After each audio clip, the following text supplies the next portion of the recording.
Theodulus the Dampier. Hello everyone, and welcome back to Beyond the Veil background information. This week we're going to talk about Theodulus the Dampier, later known as Theo Viper. Sorry, for some people that might be a spoiler. He's one of my favourite characters to write about, so I hope you will enjoy the information I share with you.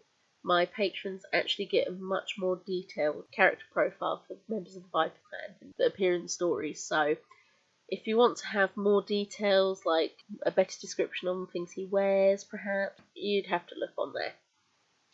Anyway, let's get into it. I was a great fan of your father's policies. Equality to all species, caring for the poor and the sick, working with people he trusted on their abilities and character rather than just the recommendation of friends. He came from a background that all non-vampires could see and appreciate. Count Theo Viper was the ultimate dream of rags to riches, if you excuse my term. Quote from Lord Nickner in The Last Rattle. How best to introduce my darling Theodulus Cartwright Fillmore, later known as Count Theo Viper? Well, what can I say, but Theo is ultimately an early step towards egalitarian and socialism from a Victorian vampire, and well, he is one of the only vampire counts to come from the bottom to the top in a swift amount of time. He is the main character of Foundations of Blood, and yet in every story of the Viper clan, he is the one factor that always holds the clan members from stepping into true villainy and being like the other vampires that Theo actually was very hateful of. So let me just give you his profile. Name, Theodulus Cartwright Fillmore, but later renamed Theo Viper. Position, former Dampier made vampire and reformer for most in the Vale, as well as hero to a particular group of the Vale population. But if you read Viper in the Shadows, you'll probably get what that is. Stories featured in Foundations of Blood, Viper in the Shadows, and well, every Viper clan story. Role, protagonist and ideal. Gender, male. Description, tall, pale skin, muscular build but not overly so. Neat sharp facial features with high cheekbones and thick eyebrows in a lightning strike or bolt fashion to give a sharper look. His eyes are a gorgeous amber shade that flicker with a fiery look when his emotions flare or when they catch the sunlight. His nose is short but sharp, with a neat point although thin. His jaw is neat and he has thick sharp canine teeth with a hollow inside where a snake-like set of fangs emerge to drain blood. His hair is blonde with slightly darker roots, giving it a buttery blonde shade. It is unruly, with him having to brush it back and keep it short to the neck. It's quite thick and tends to come out in funny little locks that lift upwards from static and seem to get slightly spike-like when he gets irritable. His lips are not too plump, not too wide, but soft, and quite pale in colour. But his eyes, of course, stand out above everything else. Realm. The Vale. Initially the English Vale, but then the French Vale. Abilities. Ability to drain energy if needed to heal from anything. Ability to heal, to move in the shadows carefully, increase speed, and an extreme strength compared to vampire parents. Dampiers do not get affected greatly by sunlight, save just catching sunstroke faster than most mortals, and for this their bodies can put on muscle and develop and their strength is greater. Master. The Almighty, of course. Personality. Bookworm, antisocial but charismatic and charming when needed. He can be a real teaser but has a very dangerous temper when the button is pushed, but otherwise is patient.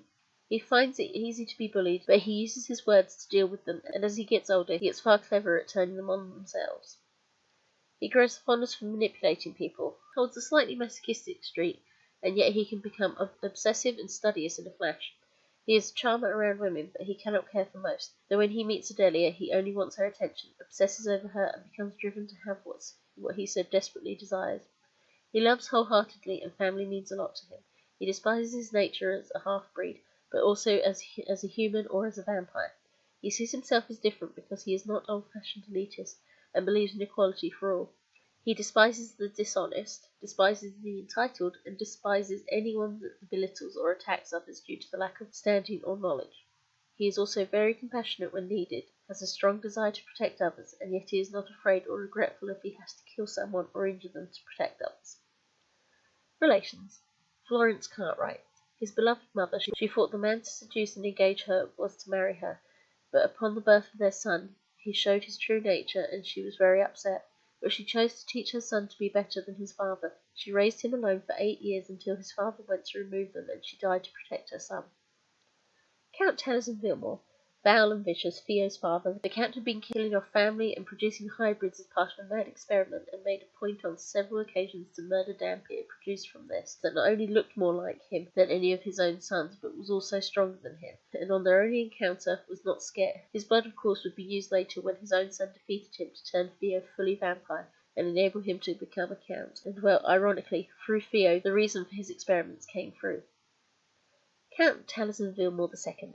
Nicknamed Tally, Theo was told the eldest son and heir was a cad, and indeed, their first meeting was rather embarrassing, with Theo interrupting Taliesin doing something vulgar with another man. But oddly, they pulled into one another's sphere when Theo rescues him. They learn their heritage, and Taliesin agrees to protect him. In fact, the attachment and the fact that Theo alone is loving to Taliesin gives him the strength to take over from his father and practically wipe out his own line, giving up his own interest in the future by ensuring Theo has everything he needs.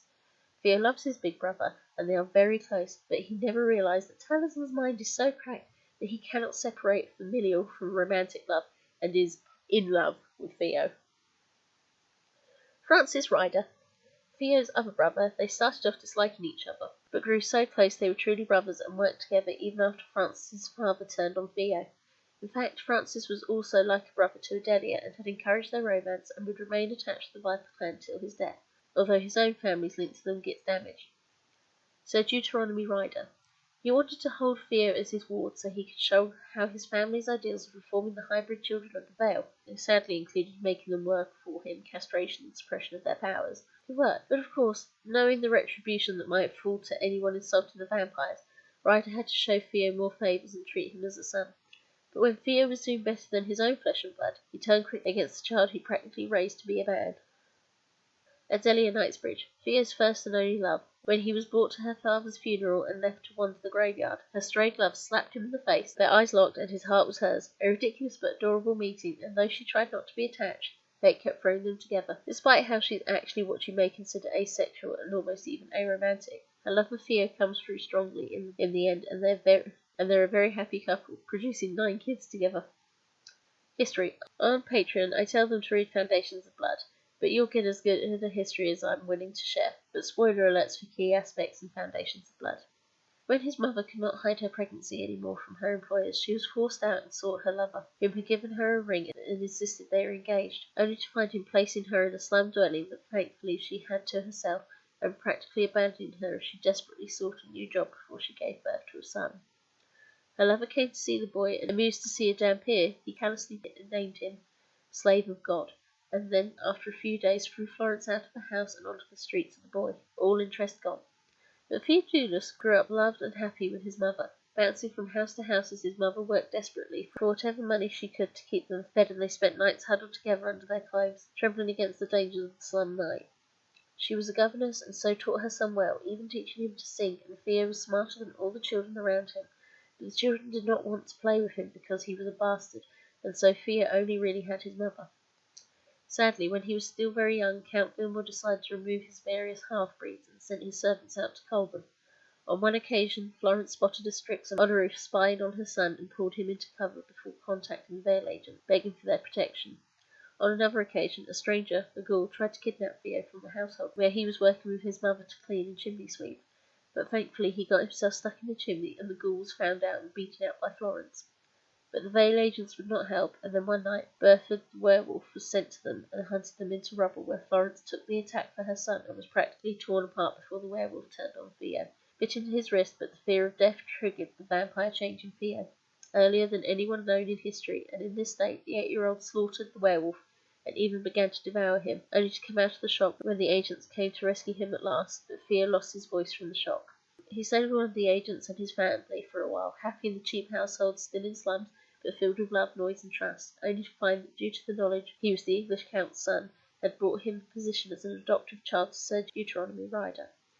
Despite his wish to stay with the family he trusted, he was sent to the Ryders, and sadly the widowed Ryder's only son, Francis, was not pleased for a rival to his father's love and was brutal to Theo, culminating in an event when he and his friends set dogs on Theo, only for his powers to come through and kill the dogs, and his voice to return as he sobbed properly at last for his mother, and with the jealousy broken by their joint sorrow, the two boys came together as brothers, and Theo's voice returned. The pair grew up and studied together. At first Theo's intelligence and keen ability was favoured, and a sign that Ryder and his orphanage could produce great members of society, even if they were cursed by being half demon, as the Ryders believed. But then the pair grew more, and instead of women of society looking at Francis, who was a bit clumsy and did not want to be in high society, all turned to Theo. Theo did not like high society or wish to be elite. He wanted to be himself, and yet his mother had told him to remember that he was in that group and to show how good a man he was. So Ryder was more aggressive with Theo, and things only got worse when a new ward, the half-dragon demon, Adelia Knightsbridge, arrived, and Theo fell in love with her. They went through many things to keep their love, leading to an introduction to his half-brother, Taliesin II, and they made a close kinship with Taliesin, aiding them to fake their death and reform themselves as distant relatives. Taliesin gave them land and kept them safe, as together Theo and Adelia began a family of several children before finally, in a meeting with the noble circle, Theo's son Tybalt was not accepted as Taliesin's heir, but rather Theodulus Cartwright Gilmore was accepted as Count Theo Viper, a member of the nobles, and always one to use the elitism of the vampires against them, to use his position against them to make the veil better. Of course, mostly he preached his philosophies to the household, but these would feed into the mind of his children, and in particular his great-grandson, the next vampire king Malvolio, would do exactly what Theo had wished and break the power of the vampires over the veil. Final comments. My Patreon's got a full profile for him, as well as for all the main characters of the Viper clan, and will of course later get the profiles for the other members of the Viper clan. Whereas here, if there only be main characters, I'll do an audio file for. But their profiles there have more information. This is just rather trimmed down, and to be fair, I had to cut a lot, but with spoiler, and feel like Foundations of Blood gets spoiled, but I hope you'll still find it interesting enough into him and the stories later. But as you can tell, it's actually rather tired me, so thank you for listening, and as always, thanks to my patrons.